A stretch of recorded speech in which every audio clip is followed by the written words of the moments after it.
Very pleased and honored to be hosted by our friend Josh Wander, who's coming soon. Who is blessed to live here. He lives on the Mount of Olives, folks. This man and his family live right here. And if you could see it, there is the Temple Mount. I'm trying to get there. Did I get there? Might block you. There's the Temple Mount. You see the Dome of the Rock? Right over there. That's the Dome of the Rock right there. And I just missed... Right over your shoulder. There. Right there. Above shoulder. That shoulder. Hey everybody, you can hear my voice. We are now So live. here we are. RS18, Mount of Olives. I'm about to go sit down. We are getting started there. I mean, you're in the boys. You're in the cameras of other. Here we go. Cameras, so you're blocking the other ones. What if it's on the side of this? There we go. Yeah, that should be fine. All right, listen, people are coming, man. Let's go. We want to get going. Try five. Wait, how many do you have going? You have two things. I have two. That's true. That just moves the whole. Okay, we're going live. Here we are, guys. We are live. Can you check mine again? Is it good? Yeah, yours is Yeah, we actually can't yours put is that the down. best. Yeah. Yours I'm is blocking very it clear. there. I'll do it from this side then. Go for There it. you go. We're getting ready here, folks. We got Josh Wander, our host today. He lives here. He looks out on the Temple Mount. Can you believe it? We just prayed here a minute ago. Go for it. We just prayed here looking straight at the Temple Mount, right from right here. He lives here. Gedalia's here from the Shomron. Josh and I are here from Gush Etzion. We're bringing to you the land of Israel. We are the Judeans. We are home. You want to move over until Ben? You want to move Oh, over yeah, until sure. Ben comes? Yeah. So No, this way. So Ben Goldstein's on his way. He has traffic. He's actually bringing a couple of guests. Actually, I don't. I'd rather be... I'll tell you afterwards.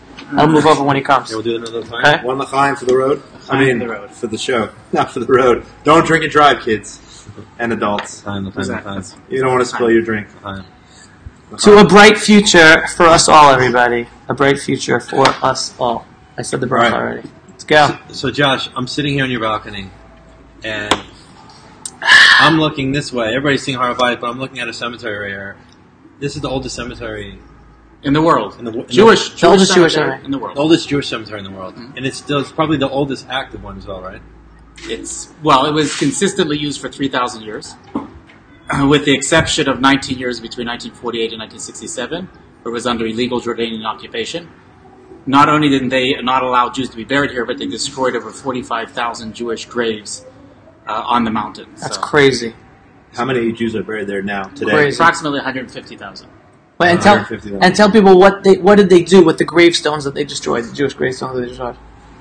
They used them for they repurposed building they repurposed them into urinals, urinals and building materials. building materials. They build roads with it. And Well, that's what they hotels do and- anyway. I mean, it's probably not Dafka they're using it because they're Jews, because that's what this region does when they. No, but I disagree. they specifically do that to places of importance of other religions. That is their doctrine. Right. There's two reasons. One is because they were recycling the materials. But I gave a tour here to Malcolm Honline about a couple Who's years that? ago. He's like the Head of the, I don't know. A conference of Presidents presidents major American of America. organizations. And it was right after the UNESCO came out with their resolution that said that the Temple Mount and the Kotel are not Jewish sites. Right. And I said to him, Malcolm, I can totally understand where they're coming from. And he looked at me like, what? What's wrong with you? And I said, I totally get it. If you take somebody who doesn't know anything about Jewish history, never met a Jew in his life, you pick him out of New Guinea, and you show him a picture of the Temple Mount. So it looks like there's mosques on the Temple Mount. And they'll say it looks like a Muslim site. Or you show them a picture of the Kotel. There's nothing physical on that wall saying this is a Jewish wall. It's a wall. Right. That having been said, you just have to come a couple hundred feet eastward, and you have 150,000 Jewish graves from 3,000 years ago until today, physical evidence above the ground, Right. showing that there is a connection between the Jewish people and Jerusalem. I said, of course they would want to wipe that out, right? There's no large, of course the United Nations doesn't pay any attention to that, or they wouldn't address that, but clearly there is physical proof here from thousands of years ago until today that there's a Jewish connection to Jerusalem. You know, it's crazy. Okay. No, there's like this crazy like left wing, kind of like bleeding heart liberal is saying that we're occupying this land, and at the same time, they're marching to safeguard ancient American Indian land in America. So on Right, it's total it hypocrisy. doesn't make sense. Right. Like on one end, they're destroying American Indian holy site and through pipelines, and they're there in the snow, sleet, and hail. And then at the same time, they could look at the cemetery that's sitting right in front of us, 3,500 years old, and be like, "No, you're occupying." Right. It's crazy. I tell people, one of the lines I'm using today is, we have to switch people's understanding. The whole thing's about Jewish identity. We're losing today's Jews because they don't feel Jewish anymore. They don't understand what it means to be Jews. They think that Tikkun Olam, saving the world, is Judaism. They think that standing up for gay rights is Judaism. They think that standing up for transgender rights is Judaism. 1 second, okay? Regardless, new, though, is it? What? It's not new. What? 80 years ago, we were like Jews were looking at communism as the new way of doing it. No, correct. Yeah, in every generation. Every generation. Every generation exists. Right. So I'm talking about today's generation, all right? But they're missing, regardless of whether you say that has to do with Judaism or not. That's regardless, because that is not something unique to being a Jew. That is not what Judaism is about. And I bring that to them. One of the lines that they like to use, like, Israel's the startup nation. Be excited about Israel because it's the startup nation. Right? Wonderful. We're the startup nation. Technology, medical ingenuity, right? All these things. You can find that everywhere. That's not unique to Israel. Yes, we have a Jewish mind, and yes, there are things that are special and miraculous that we're able to do it in Israel, but you could find startup companies in New York and Los Angeles and in London and Paris. That doesn't make it unique. That doesn't make someone feel a special connection. How is Israel the startup? How is Israel the startup nation? You take the kids to the Mount of Olives. Right? Or the Temple Mount. Or the Temple Mount. You take them to where Abraham was. Elon Moreh, Hebron, Beersheba. You open up the Bible. You read the sentences of our history was here. You go take them to the Mount of Olives and you see the different graves and you learn about those people from Jewish history from thousands of years until today. That's how you understand Israel's the startup nation. That's something that's unique. That's something that develops the pride in you of being a Jew and being part of this unbelievable nation today. So who's here? I hear over our heads, speaking to Josh, I hear a group behind us. You guys can hear, I don't know if you can hear it at home, if you're watching all over the world. I mean, there is somebody visiting the area here today. Are these Jews? Are these Arabs? Are these tourists? Who is coming to check this place out, number one? And number two, what's it like for you living in this neighborhood? You have Jews, Arabs, everything is intertwined and meshed here. When I drove up, it was the second time I was here, and I remember I was like, "Oh, this neighborhood's not so patriotic. Let me look for the Israeli flag." For those, you want to give people an introduction to the Mount of Olives residential area. Who lives here? Yeah, and who are the people who are visiting? Maybe there are actually some people who are exploring that 3,000, 4,000-year-old history that we're just talking about. Can you tell us? So, one of the cool things about the Mount of Olives is that it's not only a cemetery, as most people think it is. There are 5 thriving Jewish communities currently on the Mount of Olives. Wait, the mount is a bunch of hills together? Like how No, it's one mountain. What is it? One mountain, right? It says Yerushalayim Harim Saviv La, that Yerushalayim is surrounded by mountains. We are on one of those mountains that is surrounding the city of Jerusalem. We're not in Jerusalem right now. We're not in biblical Jerusalem. We're outside. In fact, there is in Jewish law, you're not allowed to bury people in Jerusalem. Right. So the fact that there's 150,000 people buried around us clearly shows that this is not part of the original borders of Jerusalem. But this mountain is one of those. There's 3 valleys surrounding Jerusalem. I'm not going to go too much into the geography if you don't know it. But there's the Kidron Valley you drove through to get here. There's Gei Ben Hinnom on the southern side. You have on the other side you have Rehov Gai in the old city. The only side that doesn't have a valley is the northern side, and that's why we were always attacked. Misafon Tipatach Hara. We were always attacked from the north because that was the most vulnerable of sides that didn't have a valley to protect it. So on this mountain today, there are 5 thriving Jewish communities. They started about 30 years ago. What was known as Beit Orot. That's the yeshiva over there. Right? The former chief rabbi of Kiryat Arba Hebron, Rav Dov Lior, just retired a couple of years ago and moved over there. Wow. That's up. I mean, people to can't the north. see it, but it's that's where Donnie learned. right. Okay. And then you have other communities coming southward. You have the community on top of the mountain, which is known as Beit HaChoshen. You got a call coming in. Yeah, it's okay. Beit HaChoshen, it's my daughter. Beit HaChoshen is on top of the mountain. Let's see if we can point it over there. Yeah, you got mobility. You'll have to imagine it if over you're there on watching top on these of the other mountain. cameras. You'll have to imagine. Yeah, it's all the way on top over there, and that is actually the best view of the Temple Mount that you get. There's 9 Jewish families currently living there. 8 Jewish families in one building, 1 Jewish family in the building next to it. That's where I pray every Friday night. We have a unique custom for those that say L'chadodi. There's a prayer that we say on Friday nights. There's a universal custom to turn around either to the back or to the doors of the synagogue. We actually don't turn around. The Shekhinah, God's presence, is right in front of us. We don't turn our backs to the Shekhinah, so we stay standing forward. I think it's the only shul like that in the world. Wow, that's special. And we're here right now in the largest of the Jewish communities with 120 Jewish families called Ma'aleh Hazeitim and Ma'alot David. There are about 1,000 Jews currently in this community. The city just built us a mikveh. The city here in Israel, it's a ritual bath that Jews use. Our audience is like I think like me, right? You're living here. Like, it's great. They could read a book about it.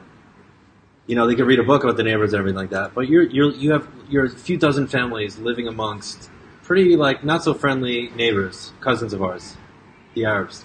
What is it like to have kids walking around the street, going to school? Let me finish my thought, and I'll address that. Okay, so I'm telling you the settler from Eli, what's it like having kids running around the streets? The ritual bath, the mikveh that the city built for us is to service a population of 50,000. So we're 1,000 Jews. They're building a mikveh to service 50,000. Oh, there's no line. Clearly, wow. Clearly, not only don't we have to wait in line, but clearly that clearly shows that they're anticipating a big growth over here. That's amazing. We are constantly expanding. We have 17 new apartments going up across the street, another 50 after that. And further to the south in what's called Kibbutz Zion, they're going to build 400 Jewish apartments. So this place is going to be booming. Where's the Yemenite village from here? The Yemenite village is right behind us. Oh, it's right behind us? Down below. So to answer your question, I call this, where I live, the safest neighborhood in Jerusalem. I call it a gated community. My oldest son calls it a refugee camp. It's a matter of perspective. But once you're in our gates, we have zero crime. We don't lock our doors. Kids walk around 24 hours a day unsupervised. We have security on the outside. On the inside, we have a perimeter.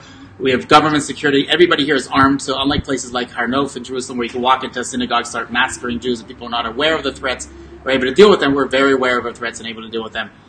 So you live in a shark cage, essentially. I wouldn't say that. I mean, we travel, we have no problem traveling around. My kids, I have 6 kids that travel around without any problems. There are hundreds of kids in the community that travel back and forth to go to school every day. And we feel very, very safe here. We feel at home here. And we feel part of a process of the growth of Jerusalem, which is an important process. Your original question was... Yeah, the noise behind me. That was also part of the question. Yeah. But there are tourists here. There are people coming and seeing it. So are they Jewish? Are they Muslim? Are they Christian? Do we know who they are? What are they checking out over here? My guess. I don't know if you can hear them at home, but my guess is what you're listening to right now is actually a sound from the Kotel. Or from around the Kotel. Because we hear everything that goes on. We're right across the street from the Kotel. Unbelievable. Wow. So everything that goes on, we're right. What you're seeing behind us is the southeastern wall of the Temple Mount. And the Kotel's right behind there on the western side. Okay. So any event, whether it be a swearing-in ceremony of the army, a bar mitzvah, whatever it is, we're here. Birkat Kohanim, Birkat Kohanim, definitely we hear it. You don't have to move. I want to take a step back for everyone because people might not understand. I don't know if I'm going to be able to hold this for an hour like this. This was a bad idea. Is there a way of Do you have a tripod on that? No, I don't. People might not totally understand. Like here, we're saying that we're in. Gotta get that on film. Here we are in the Mount of Olives. The Mount of Olives is in what people mistakenly call East Jerusalem. Okay? So, again, when people talk about East Jerusalem, they're usually in the context or the media is like, Jews don't belong here, right? It's East Jerusalem. It belongs to the Arabs. It's a majority of Arabs. Jews get out of there. This has to be a part of the future state called Palestine, and Jews shouldn't be allowed to live here. So first of all, you just heard about 1,000 Jewish families who live on the Mount of Olives, which is part of East Jerusalem. You also heard how the Mount of Olives is historically Jewish, right? The Mount of Olives, we have, how many graves were here? How many? 150,000. 150,000 Jewish graves for over 3,000 years. How can this place not be connected to the Jewish people? That's crazy. That's just crazy. This place is Jewish. Not even to make such like a long, drawn-out argument about why we belong here. It's just But how can you say that? 150,000 dead Jews buried in here. You're telling us that we're not allowed to be buried here, and we're not allowed to live here. If you say that to somebody and they still argue with you, just walk away. There's no talking to them. Seriously, anyway, so you just slap them in the face with 3,500 years of history with 150,000 dead Jews.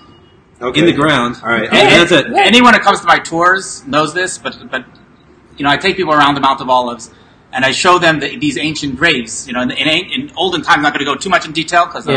But in ancient times, they didn't actually bury people in the ground like they do today, but they were put in the ancient Jewish burial practices where they would take the body and they would put them inside of a burial cave. The body would decompose, they would gather up the bones, and they would put them into these boxes called ossuaries, and they would replace them into the cave. So we have these ossuaries, thousands of years old, with pictures of the temple, pictures of the Beit HaMikdash on the Heichal of Beit HaMikdash on these. I mean, these things are. Everybody agrees. There's every historian, every archaeologist. It's funny because the Waqf itself actually published in 1920. Who were they, by the way? Oh no, the 1920s. Mistrust. Right. The mistrust. Jordanian. They published a pamphlet back in the 1920s, right? The Muslims published a pamphlet in the 1920s. The Dome of the Rock is on top of Solomon's temple. Right. So even they agreed and and they're trying to erase that. Right. All right, I'm going to play devil's advocate here if I can. Okay. All right. You guys gave great history. Go. There's no denying the fact about the facts about where we are in our history to this place, and then you'll have somebody who'll come to you. Let's say I'm on a tour with Josh Wander. I visit him as a team, and I'll say, "Well, Josh, all right, you're describing 3,000 years of Jewish history. I see your cemetery, and you're talking about the fact that in 1920, so many years ago, almost 100 years ago, somebody said that, the Jews were actually here for thousands of years. But you can't ignore the fact that there's so many Arabs here today. So I'm playing devil's advocate Who's here. ignoring? There's no zero. You see, I'm just telling you because I've gotten this before, and I've That's gotten this question. But you're ignoring the modern realities of what's going on here. Look at how many thousands of Arabs live here. You Jews are coming in here. I have two answers. I'm playing devil's advocate. I have all two right? answers. I want to see how these guys do. I have two answers. Number one, according to that logic, we shouldn't be in Israel at all. We're how many? 6 million Jews in an area of 100 and how many Muslims? 350 million. 350 million Muslims? We're surrounded by 350 Muslims. So that same logic then applies to that Jews shouldn't live in Israel at all. Point number two, the safest Muslims in the Middle East, of all kinds, are the ones who live under Israeli rule. The more Jews who live in areas, the safer the Arab Muslims are who live amongst us. Yeah. When they live amongst their own, they're not safe. The Sunnis are killing the Shiites. The Shiites are killing the Sunnis. They'll be killing Jews. It's only by us living, we're actually providing more safety for those Arab Muslims who live amongst us. Good answer. Those are my two answers. I have a different point. My point is that it's only the Arabs that it's a zero-sum game. They want to have a Palestinian state, no Jews. You'll never hear Jews, even the right-wing Jews, say we're going to have a Jewish state, no Arabs. Even the most right-wing Jews, because at the end of the day, the right-wing Jews that don't want the Arabs to be around are simply because they're dangerous, and we don't want to fight anymore. We're just like, the hell with them, right? The people who are just like, whatever.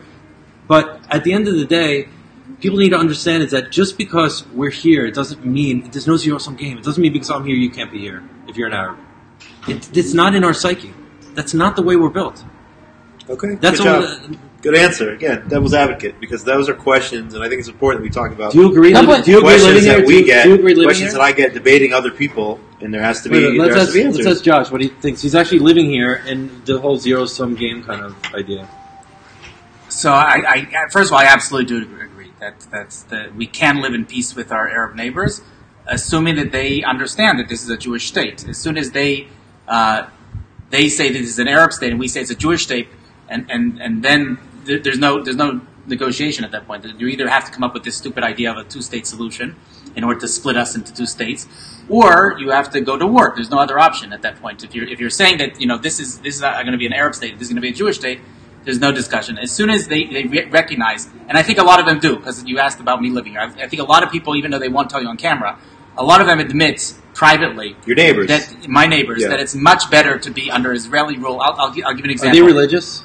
Do they pray 5 times a day? No, some yes, some no. no. This is a good point. This is the point that I want to know. If they're willing to relinquish sovereignty over their land because it's against Sharia law to do that. They will never admit to relinquishing. Here, continue. Let me just tell you, right behind us over here is what's called the security barrier. It's a big wall that they built. Trump dreams about it every night. I just did a video about it before. It was a big mansion in Disney. So when they were building this wall, it wasn't overnight. It took months to build this wall. So the people, the Arabs that were on around that area, had to decide which side of the wall they wanted to be on. Did they want to be on the Palestinian Authority side, or did they want to be on the Israeli side? Guess what? Yeah. Everybody moved to this side. Nobody wanted to be on the Palestinian Authority side. They all understand that the best thing they can ever dream of in the whole Arab world, not just here in this region, but in the entire Arab world, the best they have it are the Israeli Arabs that are living here. They have all the rights of Israeli citizens. They are in all sectors of the society, including judges, in the army, in the police, Parliament, in the parliament, in Supreme Court justices. Even I mean, they have everything.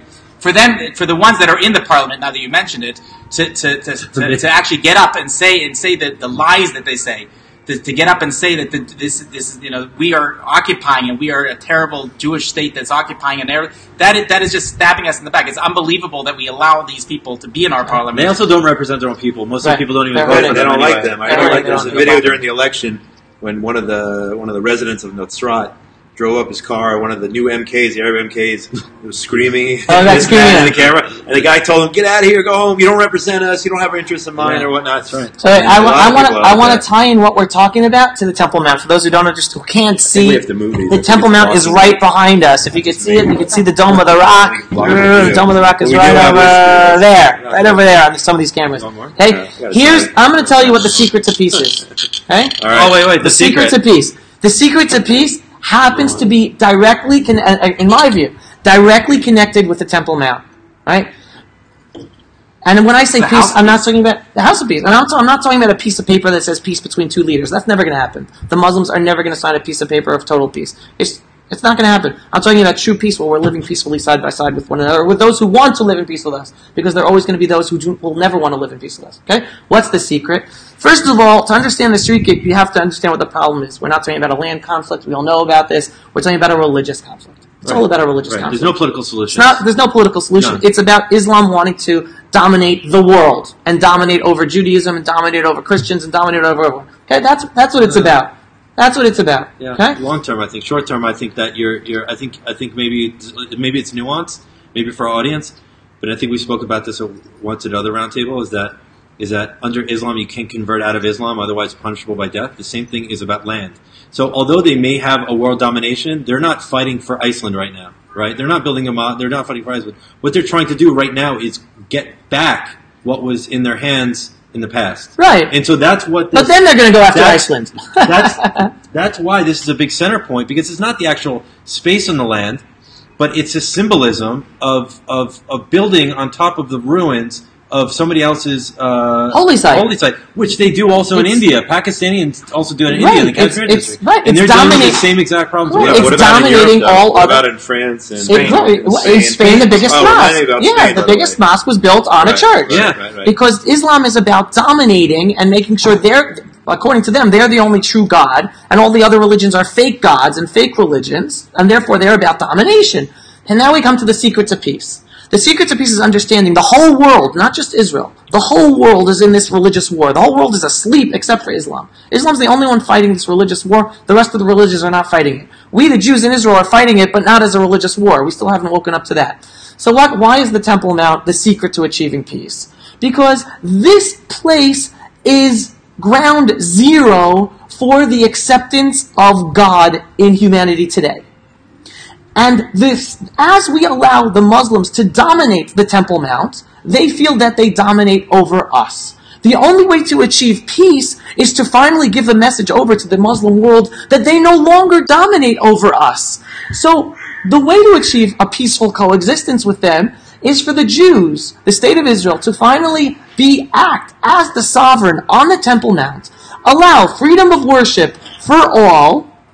Okay, as the Torah tells us, the people of all the nations are supposed to pray there, where Jewish sovereignty is felt, is understood, is accepted, and where the Muslims will finally realize they are no longer the domineering ones in the world. Yes, that will bring about bloodshed, but that will be... Or maybe not. Or maybe not. Maybe they're crying wolf. Maybe they're a paper tiger. You know, they said that the moving of the Jerusalem embassy was going to bring about. Absolutely nothing happened. Maybe not. But what I'm trying to say is, regardless, whether it is or not, whatever happens is necessary to then achieve that stage of peaceful coexistence when they know they no longer are the dominating force in the world, which they are about. They need to submit not to Allah, but to the Jews. Exactly. And you know what? That's when we'll have peaceful coexistence. Because we won't take advantage of it and murder them. Correct. In the name of God. We don't want them to become Jews. We don't have world domination. And we won't let them murder us anymore either. You fought in the last Lebanon war, right? I remember the whole story, right. Or whatever. And I don't know if you remember, but Nasrallah, right, the head of Hezbollah, he was interviewed about the war in Israel, and he says our goal is to destroy Israel, to take God out of this world. That's what he said, which is kind of in place what you're kind of saying about building the mosque or building the Dome of the Rock on top of covering up our channel to God in this world. They're trying to cover it up. It's like this domination thing. And the same thing, I just made a... You mentioned two things, and I'll just share the experience I had this week. You mentioned Spain, and you mentioned coexistence. Yeah. So this week I spent some time with a group of 10 Spanish, call them VIPs, including journalists, including a member of parliament from a centrist party, and 8 other people, also, very important VIPs. Yeah. I wrote about it too, but I spent time with them. Whatever, I had 2 different hats on. But what was amazing is they came here to see, this whole concept and understand what this BDS was about. And you mentioned Spain, so they're from Spain. They came over here, and Spain is one of the leaders in Europe who are pro-BDS. There's one city, I think Valencia, one of the cities there, passed into their bylaws. Yeah, but their courts, their national courts rejected it. But but you can see their attitude towards it. So these people were here. They were touring. They specifically came to Judean Samaria. They were touring throughout the Shomron. They were touring Gush Etzion, and they were visiting the Jordan Valley. Also, Bikat HaYarden. It was actually Ministry of Strategic Affairs was involved. The Jordan Valley Regional Council was involved. And the most amazing thing is that when they came and saw these Arabs working in these factories, side by side, in the Jewish factories, with Jews. Right. So I interviewed the MP, the member of parliament, and he said to me, this is unbelievable. He said, I was never for BDS, right, but to see that this coexistence on some levels, again, it's not a perfect coexistence by any stretch of the imagination, and I've said it before, because I can't go into Jericho, I can't go into Ramallah, Bethlehem, all these other places, but for him to say that what's under BDS, Jewish control, right? Which is under Jewish control, BDS, he saw that BDS would hurt the most, would hurt the Arabs who were working what happened in these to Soda factories. Stream? What happened to Soda Stream? No, nothing. That was nonsense. No, but they had to move. They moved out. They moved down to. They left Mishra Adumim. Now, whatever. Now they just got bought up. Let's be real. Did you see their new commercial, by the way? I just saw it today. About the water bottles? Yes. The guy from Game of Thrones. Brilliant commercial. No, I didn't see that one. Brand new. Just came out. You got to check out Soda Stream commercial. Israeli we got to share the truth about Soda Stream. PepsiCo. What truth are you referring to? Maybe you know a different truth. But by the way, before you do that, I just want to say it was amazing to talk to these Spaniards, who come over here and think they're going to get one picture, see a whole new other side of the reality. The truth. But Arabs they won't, because the Arabs, as you said before, they can't go on camera and admit it. Right. But to have a smile on their faces coming to work every day and have, to make Israeli salaries and all these other things because the Jews are there. And they can't admit it, but what Josh is referring to is all the businesses in Judean, all these businesses in Judean Samaria that Jews and Muslims work together. That when BDS talks about boycotting these businesses, the ones who lose their jobs and lose the salaries that are much more than they make under the Palestinian Authority are the Arab Muslims who live in Judean Samaria. They're the ones who suffer the most, more than the Israel businesses. What were you going to say about Soda Stream? All right, so let's put the Soda Stream on hold for a second. Right, I want to ask a question for you. Yeah. Why does it take a mission from Spain to come to Israel to see the truth when I could go online right now and I could watch an eagle in Utah lay an egg? Seeing is believing. Seeing is believing. I can believe though. You not can only see that. It. No, the point is seeing it for yourself. No. I don't agree. Yeah. Okay, if you see it for yourself and you're like, wow, it's great seeing it now in person. That's another story. But it seems like there's some sort of level of willful ignorance. There's so much information out there. People putting their head in the sand, and it takes somebody, or maybe they're just too busy with other things. There's an equal amount or more disinformation. That's why. Because when you put into Google Israel, you get Palestine. That's the reason, because you're getting as much disinformation as you are the information. And let me tell you, there's also circles of influence. And I'll tell you this, even though, let's say, 10, 15 people? 10 Let's say 10 people, 10 journalists right now. Right now they feel that way. Another month or 2 or 3, a half a year, some of them are going to go back to their original point of view. They're going to forget. They're not going to forget. They're going to ignore everything, the truth that they learned with Josh over the past week. Why? Because their circles of influence of where they live, where they work, the media that they're surrounding with, the influencers around them, that is all anti-Israel, that influences how they talk and think on a daily basis. And you have to be very strong-willed to stand up for the truth that's going against the tide that everyone else is talking about. Yeah. What do you think all the movie stars in Hollywood are listening to? What information do they get, and why is it that they're all joining in BDS? Because are they? No, they're not. A lot of them are. They raised $60 million for that. Some of them, a handful, which they're the minority. Those that come here, there's a program, America's Voices in Israel, that exists, and other programs too, the Strategic Affairs Ministry and whatnot. Those who come here and see for themselves go back, whether it's NFL players, whether it's Hollywood actors, actresses, they go back and they share what they see, and they spread a whole. Now, I'll say something else. Conan O'Brien, whoever it is, I mean, these guys with huge media. Conan O'Brien was amazing. Yeah, he did such. You're on that level. You have that Birthright. social media influence, and you go and I want to share discuss it. Birthright. It's amazing. Birthright. I was on the first trip they the ever problem had. is that I was on the first. Wait, and you're here. I was on the first Birthright trip in 2000. Wow. I didn't know what it was. Wow. And I got in, and let me just tell you a story really quickly. Just a personal story. I got on an interview because they had like 5,000 people interviewing because there was like a tsunami of applicants. So I got on the phone and the woman's like, "Why do you want to come to Israel?" I said, and really quickly, I said, "When I was 8 years old, my grandmother passed away, and she came to Israel 2 years before she died. As I got older, I was very close to her. As I got older, I asked my aunt, how was the trip for Bubby? She said, it changed her life. So I'm on the interview, and I told her the story, and I said, I know I'm going to come to Israel, whether I'm going to come with you on Birthright, or I'm going to come 2 years before I die. The problem is he completely made up that story for I know. a free ticket. I know it's going to change my life. I'd rather have it change my life even sooner than later. So, how all the things that Birthright is not perfect, I just want to say that I owe my life, my children owe their life to, my work owes their life to, and my work is actually against exactly what Birthright might be against, but at least they get the credit for it. Yeah, so the flip side of that is that depending on which Birthright you're on, and who your guides are, you're getting very different. I was with Leave Note. That was a very Jewish centered, they're not part of the mainstream anymore. They do Birthright next. My point is that there are a lot of people that come on Birthright, they see it with their own eyes, but then they go back, especially the ones that do the Birthright Extended, and they're grabbing them and saying, you saw the Israeli narrative, well, listen, now the American thing to do is to listen to the other side, to listen to the other narrative.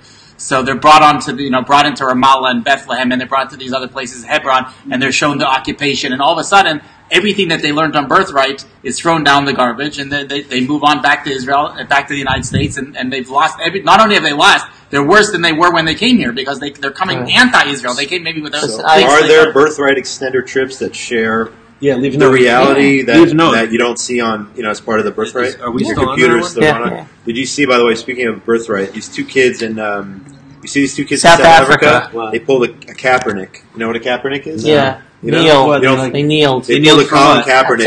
A Tikva was playing in their school for some function last week. In South Africa? Yeah, in Cape Town. And these two kids got on a knee like they were these NFL players.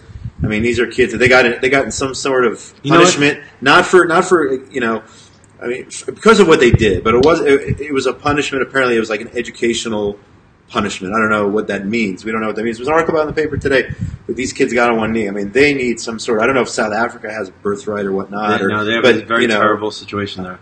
There or anywhere else. I mean, I know the U.S. and England or whatnot. But 80% of Jews didn't leave Egypt, right? Is that what they say? 80% of Jews? Yeah. That kind of set the stage. And I know that every single Jew is important, but for the 20%, I think that it's important, and I think every generation we see a good 20%, which is why the Jewish people have remained so small throughout history. Is it raining, by the way? Yeah, it's drizzling. It is drizzling in Jerusalem, by the way. This is so wild. I don't see any clouds. It's a miracle. Yeah. It's a Temple Mount miracle. Somehow it's raining. I like to explain it like this. Hallelujah. Like Adalia was just saying. In every generation, there is a weefing, right? Weefing, is that the word? Sheafing process. There's a sheafing process within the Jewish people. in our generation, and so only a minority ends up surviving, whether it's persecution, whether that, whether intermarriage, right. assimilation. There's always something, right? Right. The Jews in Israel today, we're the commando unit of the Jewish people. We're the Right? spearhead. We're the spearhead. We're the one having children. We're the one having 6 children, as Jews in America are assimilating and having 1 child. Exactly. That They're isn't going to be Jewish. gone. Right. They're going to be gone. Jews who do not come to Israel. And again, and it's funny because it's not funny, sad, whatever you want to say it, because historically we were always lost to persecution. And all of a sudden we have a generation that we're losing ourselves to successfully integrating so much that we're totally assimilating. And the next generation, they're losing the Jewish identity. In America. Yeah, but it's coming back. That's taunting. What's coming back? In recent years, whatever we're seeing that Jews in America, and I'm sorry if I'm offending anybody, but Jews in America have fought so hard to be American before Jewish to prove that they have no dual loyalty, that they're Americans first and then Jewish by culture. It's the non-Jews that are the anti-Semites who are waking them up. Right, exactly. So wait, when you said it's coming back hard, you're talking about anti-Semitism? What are you talking about? Anti-Semitism is coming back to wake them up, just like the Jews in Germany before World War II. Can I give you an analogy? Rabbi Nachman Kana from the Old City has a beautiful analogy about this. He says that if you have a mixture of sawdust and metal scraps. Chaim. If you have sawdust and metal scraps, we're high. I'm out. I got to drive home. That's it. All right, everybody. Thank you so much for joining us. If you have sawdust and metal scraps, what a rub he is, huh? that are mixed together in one mixture, and you need to separate them. So how do you separate them? So he says that there's 2 different ways to separate this, to filter this mixture. The first way to separate it is to take. Hold on, he's a first responder, right? The first way, yeah. I'd say that people ought to know that. Well, they do now. The first way to do it is that you take a strong fan and you blow it at this mixture, and the light sawdust will blow away, and the heavy metal scraps will stay behind. Mm-hmm. The second way is to take fire, to take a match, to light it. The flammable sawdust is going to burn, and the metal scraps are going to stay. No, it actually comes together. Sorry, I jumped ahead. No, I didn't. That's actually very good. You didn't say that. When you burn it up, what's remaining ends up coming together, coming stronger, and becomes a core because they realize that they don't. You could go back to the rub and let them know. And the third way, he says, is to take a strong magnet and hold it over the mixture. And then he said the metal scraps will be attracted to that magnet, and the sawdust will stay behind. He says these are the 3 ways that God is choosing to filter the Jewish people today. The first sawdust. Wait, listen. The first is to take a fan, which is assimilation, and it's going to the assimilation in some places in the United States. You have a 70 to 90% assimilation intermarriage rate. He says it's just a matter of time. He says it can be called no less than a Holocaust. What is happening today? He calls himself a Holocaust survivor because he managed to get out of America. So it be called no less than a Holocaust. The next generation will not be there. The next generation, besides small pockets of Orthodox Jewry, there's not going to be Jews left in America. So the second thing is the fire, which is persecution. He says what you see the anti-Semitism that is rearing its ugly head again in Europe, whether it be in France or England or in Pittsburgh, exactly. Right? This is the second way. And the third way is the magnet. He says the magnet is Eretz Yisrael. He says hopefully people will be attracted to that magnet and won't have to go through the other filter system. And he says that God is choosing his team. Who is going to be on his team in the end of days by deciding who is going to make it to the land of Israel and who's not going to. The varsity. Who's going to make the varsity? Can I change the subject a little bit? I was waiting for Ben to come. It's mamash. This is like, I'm telling you, this is like a miracle. Ben Goldstein. There's no clouds, and it's raining. The clouds are maybe the whiskey talking. There's no clouds. It's raining on us right now, by the way. We're not going Holy rain, blessed rain. I don't know where it's coming from. I can't get my bearings, but okay. There's apparently a rain cloud over our head. Go ahead. You want to say? All right. Ben Goldstein was going to bring up this subject, but apparently he's not here yet. Oh wow! Somebody's at the door. Another miracle. Yeah. So Hamas rocket-propelled grenade hits a bus. 50 soldiers leave minutes before. It's a big miracle. Look at the big miracle. 50 soldiers got out, and then what happens? We see this video surveillance of Hamas surveillance watching the soldiers on the bus. You spoke to Caroline about this. Leaving the bus. Waiting a minute and a half and then blowing it up. Correct. So it wasn't a miracle. It was planned. It wasn't a miracle. It was planned. It was planned. It was a warning shot. It was to show... It was an Iranian warning shot to Israel saying, look how much damage we can do to you. We're watching your movements. We can hurt you big time. They release this all the time. These close-up pictures of soldiers, which, what does it mean? With a target right over them. I mean, it's clearly they have us in their sights, right. and they're just waiting for the time. It was also a show of weakness, though, at their point. Don't you think that was weakness? No, How so? not at all. Well, ask me how so. That was good. How so? They released the By the video way, to this is a show great point, and I have discussions a lot on social media with people, and they argue with me without asking me, why do you think so? And I always try, whenever I disagree with somebody, I always say, how do you think so, before arguing with them. Anyway. How so? How so? Just like you said, because it makes sense logically. I didn't even think about it before, because you see the video. From the video, you know that they're watching. You know that they're there. So this, again, was a... Why do you think it was weakness? I think it was a point of weakness. I was actually talking to Ben about this before on WhatsApp, is because Hamas knew what would have happened if they actually pulled the trigger a minute and a half earlier. Correct. It would have been the last thing that they would ever have done. We would have been in a full-scale war, and the public opinion today is to say, I'm sending my sons, my grandsons, my daughters, whoever is in uniform, I'm going to send them in until you get the job done. And they're not going to let Bibi off the hook. No peace plan, nothing, whatever, because 50 soldiers would have been killed, and that would have been the end of Hamas. Now, Hamas, as much as they would like to think that there's this Islamic Jihad big terror organization, they, just like every leader of people, they have to start becoming more, what's the word? Proactive? Pragmatic. They have to be pragmatic.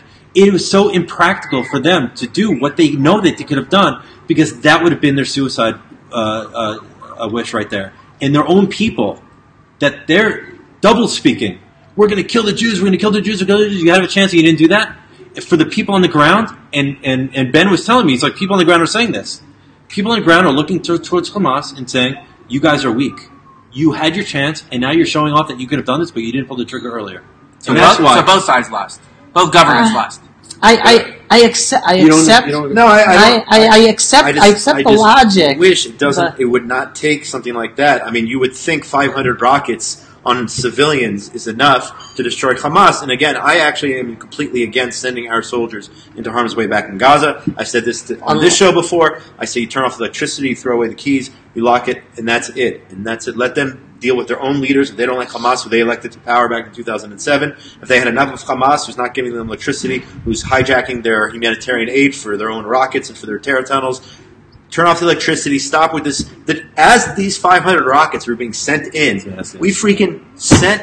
There's trucks going in. Humanitarian equipment in. Do you know why? Do you know why? Because we're ridiculous. Do you know why? Because the ridiculous. heads of the army and intelligence services are telling Prime Minister Benjamin Netanyahu, and I know this, I'm not just saying this, I know this, are telling him that the biggest disaster for Israel is a humanitarian crisis. More than war. Why? More than war. Why?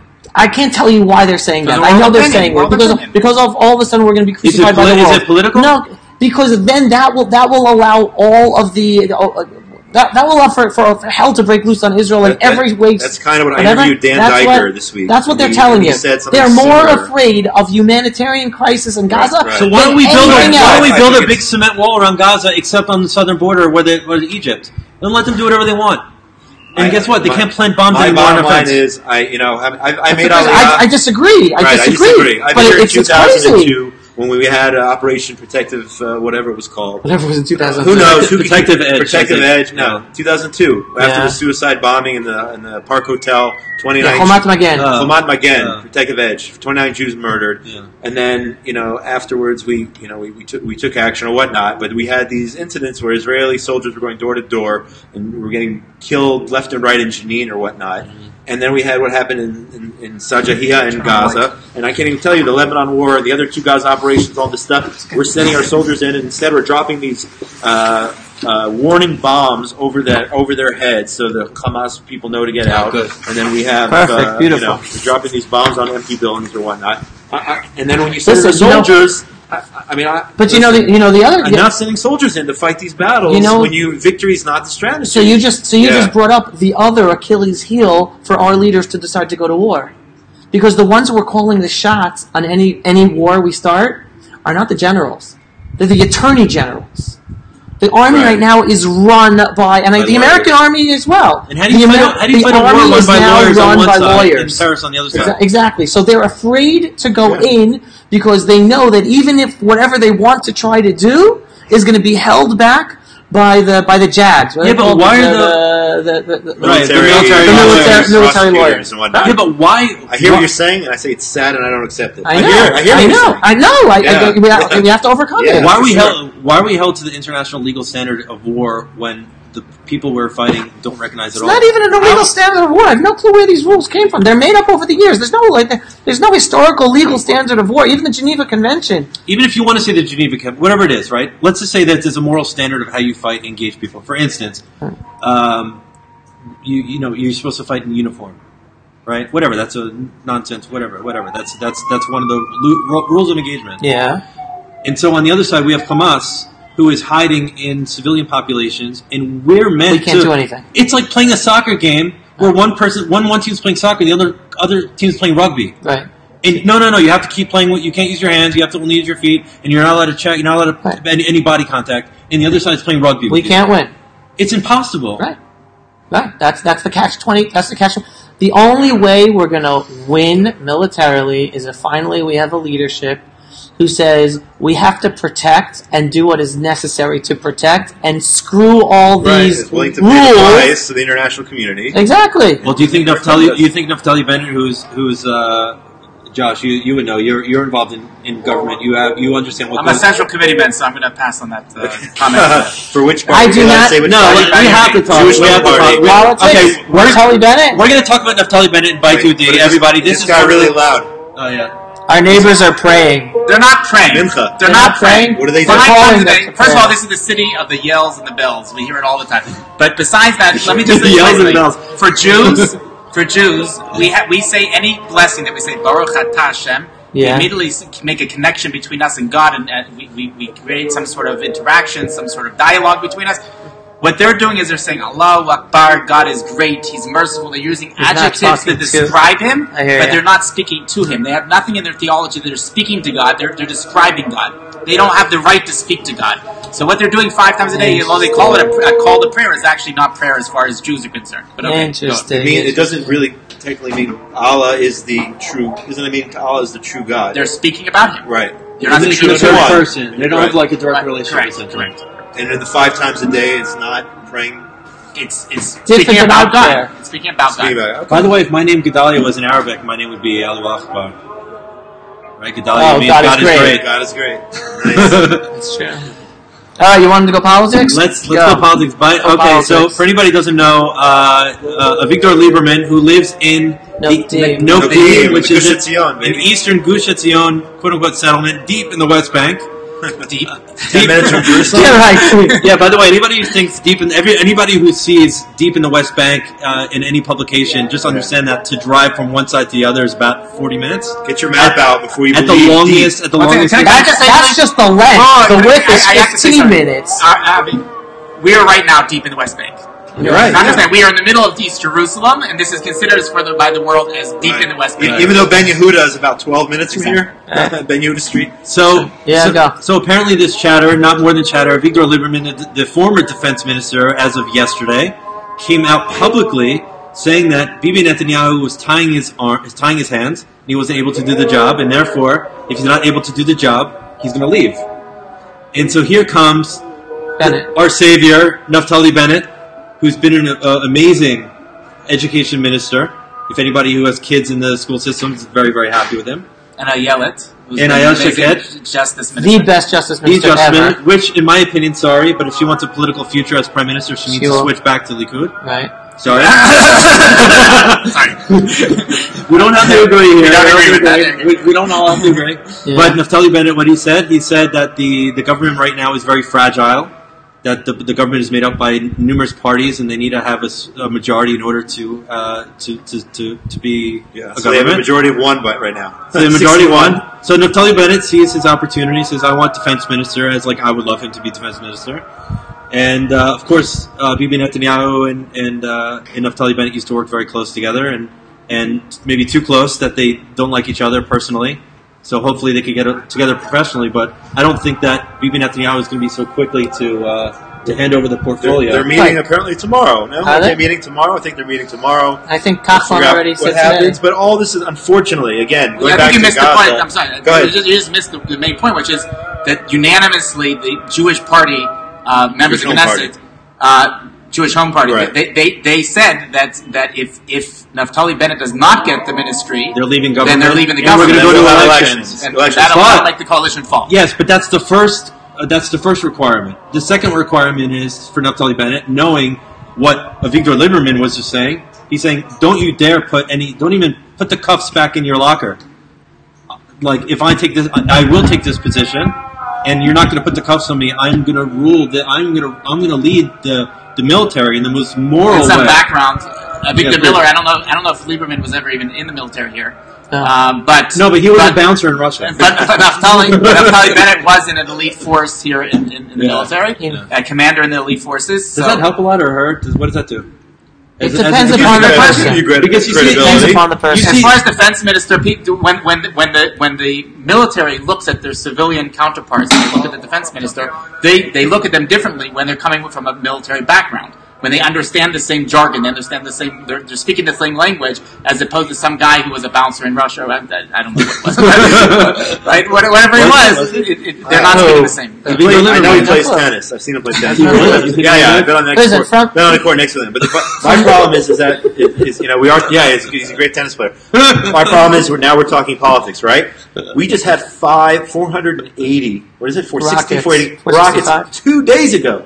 And now we're seeing the defense minister quit. How are we going to go into elections, not elections, dividing up portfollios, new jobs, this and that. It's like, And Hamas You know, is the calling it crazy- a and they're calling it, we forgot about it. It's like Gaza's not even in the news anymore. They sent- 500 rockets. they shot Except for the 500 people in the south, all right? And I want to talk about Hadnegbi in a second. All right, but go ahead. Oh, What were you gonna say? I saw It's that. Hadegbi. I'm angry, man. Is he I'm Likud? angry. Yeah. Yeah. He's Yes. a minister of the government. Oh, I met him Not once. I met him Hadegbi. once. I met Who him once. just The said daughter of basically- Geula Cohen, Right, an right, amazing right. hero Right. of some Tall of guy, the too, Jewish right? people. Yeah, He's like yeah. 6'5". I think he was in some legal troubles before, whatever. Yeah, I don't know. Bottom line is, though, he said something today that just got my blood boiling, and I think this Horrendous. is something. Unfortunately, though, that I think this can unite us. And I don't want to unite over this, left, right, and center in Israel. But for a minister of the government to say that 500 rockets was minor because it didn't happen in Tel Aviv is despicable. I think before Naftali Bennett becomes defense minister, before Lieberman takes a seat in the opposition, before any of this other stuff happens, I think that guy should be fired. I think he should lose his job. To publicly on Army radio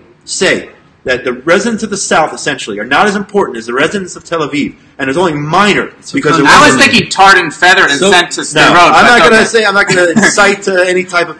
He It's should be it's fired. condescending. Hey, It's I'm not- condescending. Even One second. if other people believe it, Right, right. go ahead. You can I- say it. I was going to add in, if anyone thinks that is not the real rationale of the government, they're deluding themselves. Really? Prime Minister Benjamin Netanyahu, if one rocket would have fallen on Tel Aviv, we would be at war right now. Sure. And that was the threat. But not to the end, though, because in 2014, rockets were falling in Gush Dan By the way, every day, and we speaking- did not finish Hamas. We didn't finish about You know we're what? not finishing, War we would have won. was We won. Speaking of Tel Aviv, So they all think that. He just was stupid enough to You say should it be out fired. loud. You should be fired. By By the what? way, moral principles.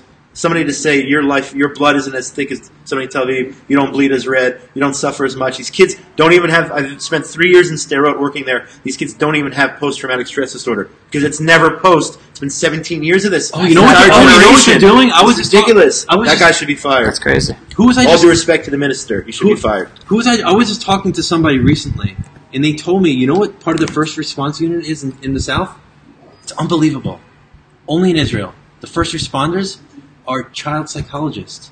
They go to the scene Psychotrauma. of the rocket landing when they get a call.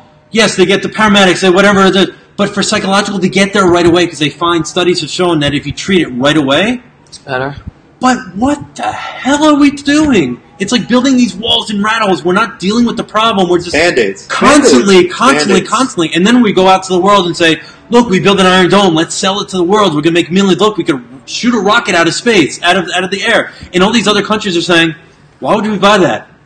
If someone shot a rocket at us, we would carpet bomb them." We My are biggest- definitely we are a resilient people. We're a resilient nation. I can tell you that I'm a first responder here, and after there's a terrorist attack, there was a terrorist attack last night. Are you also the Very- first wanderer here? First, very close there. I would say about 5 minutes away, there was a terrorist attack last night in the Ramon and Tziv neighborhood. Oh, the police. Attempting knifing on police. Not attempted. My kid was there. You showed up. You showed up on the scene. Yes, and listen to this. But the point is that 15 minutes after the attack, it's back to normal. Yeah. Right. I was just in Pittsburgh 2 weeks ago after the attack. A week afterwards, the FBI wasn't letting anybody into the building because they were still at a crime scene, an open crime scene. It's a completely different world. Good thing it was an Orthodox shul. In Boston, they shut down the whole city when they had the marathon bombing. They shut down the whole city. Well, so on one hand, we're resilient. On the other hand, sometimes I think the whole country should shut down. Ben Gurion shut down the whole country for a day and protest until you take care of business. Ben Gurion Airport is designed and built in these capsules. So if there's ever a bomb threat, you don't have to evacuate the whole thing. They just close off one part of it, and then everything goes back to normal. That's how crazy we are. Where's the food court? I want to go like a burger before you get on the plane. I want to go back to the most important. I want to go back to the Rockets. All right, and I'm going to bring in. I had a nice long conversation with Caroline Glick this week, and it was great. I watched it. Great if anybody didn't watch it, she's brilliant. We have 5 minutes, by the way. 5 minutes. Last 5 minutes. 5 minutes. Goldstein didn't make it. What Sorry. pains me the most about the 500 Rockets, whatever, 465, whatever, is that a huge disappointment in Prime Minister Benjamin Netanyahu. All right, a huge disappointment. He now has he survived 8 years of Obama brilliantly. Seriously, not many Israeli leaders could have survived like he survived. I think. But he now has just had 2 years of President Trump, the most supportive U.S. president ever. And again, I don't know what's going on in the back rooms, and I don't know all the geopolitics, but in my eyes, from what I do know and the analyses that I do read, he did not take advantage enough of 2 years of the most supportive U.S. president to take care of Hamas, to take care of Hezbollah, to build in Judea and Samaria, to strengthen us from what's going on. And again, understanding, if anyone who follows Bibi, his biggest concern is Iran. And he's always talking about Iran. And yes, nuclear Iran is very... Well, because what you just said, Hamas and Hezbollah are Iran. Exactly. So that's what I'm trying to say, that even though Iran is the biggest concern, and his focus was always nuclear Iran, but he allowed 2 years to go by, not taking care of Iran on the southern border of Gaza and the northern border of Lebanon, which are just as dangerous to us as the nuclear thing.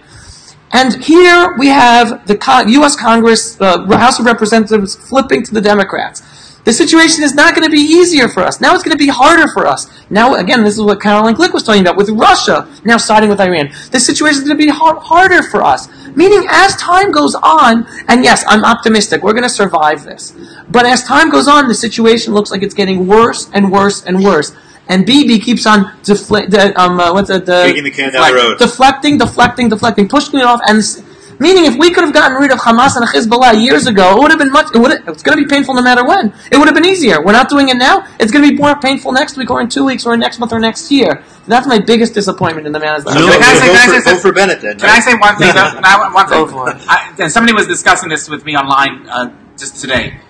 There are people that believe, I get this all the time, who are we, as just these average citizens, to speak against Bibi Netanyahu, the Prime Minister of Israel? He has all the information in front of him on the table. He knows everything, and we don't know anything. So how do we know what he's going through? And my answer to that was that we have a responsibility. First of all, Bibi Netanyahu doesn't know everything either. Only God knows everything. Well, by the way, if anybody's ever worked with government officials, you realize once you're in government, you realize how even less you think you know. Yeah. So it doesn't work. There's an arrogance that goes against so many things. Not only arrogance, but he's beholden to who? To the international community, to donors in his party, to his coalition. He has to keep all this stuff. He has a lot of other interests besides the general national interest. So we, as citizens, have not only a right but an obligation to speak up and try to influence government. That is, we can't just sit back and say they know everything. They are, and just put all our faith, blind faith in the government. I mean, that is my. I just want to play like devil's advocate again with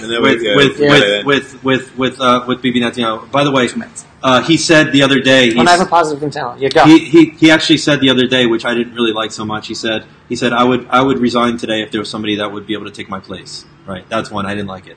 Number two is I'm going to give him the benefit of the doubt.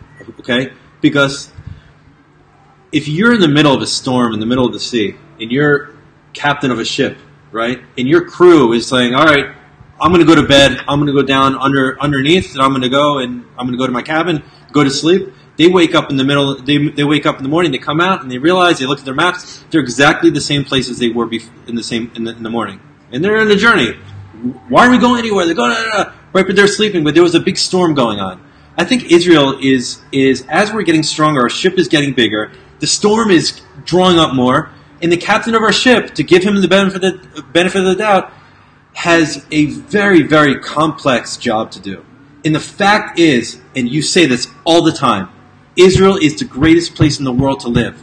Despite all of our problems, despite the rocket fire, despite Iran, despite Hezbollah, despite everything, the greatest place to live in the world. And Bibi Netanyahu has been our longest running prime minister in the history of this country. So I think overall, it's very easy to zoom in and say, look what happened in the last week. Right? Look what God's doing. We got to get him out. We got to do this. We got to do that. And I get it. There's problems. But perspective also. The perspective is that we live in a great place. And I see America and against Trump. Same thing. Look what Trump's doing. Look what Trump's doing. Meanwhile, they're thriving in America. We all need to take a step back, get some perspective, and give credit where credit's due. Bibi Netanyahu gets more credit than he gets criticism. In my opinion, he's in the Likud Central Committee member right now. No, he's not. I am. I'm just joking. Oh, really? He's Are you really? I am. We gotta wrap up. So you have positive. Something positive. Wrap up. Temple Mount, right behind us, folks. That's where it all began. That's where it's going to end. That's what's going to bring the peace, right over there.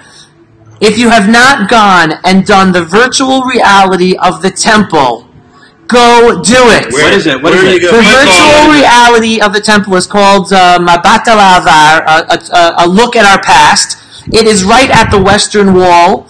Right before the Western Wall, there's the bathroom area and the water fountains. Right there is the Western Wall tunnels and the virtual reality of the temple. It is mind-blowing. For my son's bar mitzvah. Yeah, virtual reality. You sit in a room, put on goggles? Yeah, in a swivel chair. In a swivel chair that you're looking around. You can look up and down and you're in the temple. It is the second temple. It is mind-blowing. It is mind-blowing. So, folks, next time you come to Jerusalem, you have to make a reservation. You call on the phone, get the phone number. If you want the phone number, contact me. I don't know. If they have room, yeah. But you call up, you make a reservation, and go do this virtual reality of the Second Temple. It is mind-blowing. But please, God, we will be praying there. And the day that Jews are allowed to pray up there, and we have sovereignty over there, whether it's under Prime Minister Benjamin Netanyahu or not, who knows, it might happen in the next year or whatever. It's going to happen, and life is going to be awesome. And if you're a Jew, be here when it happens. We should destroy the virtual reality when we have the real reality. Please, God. Very quick.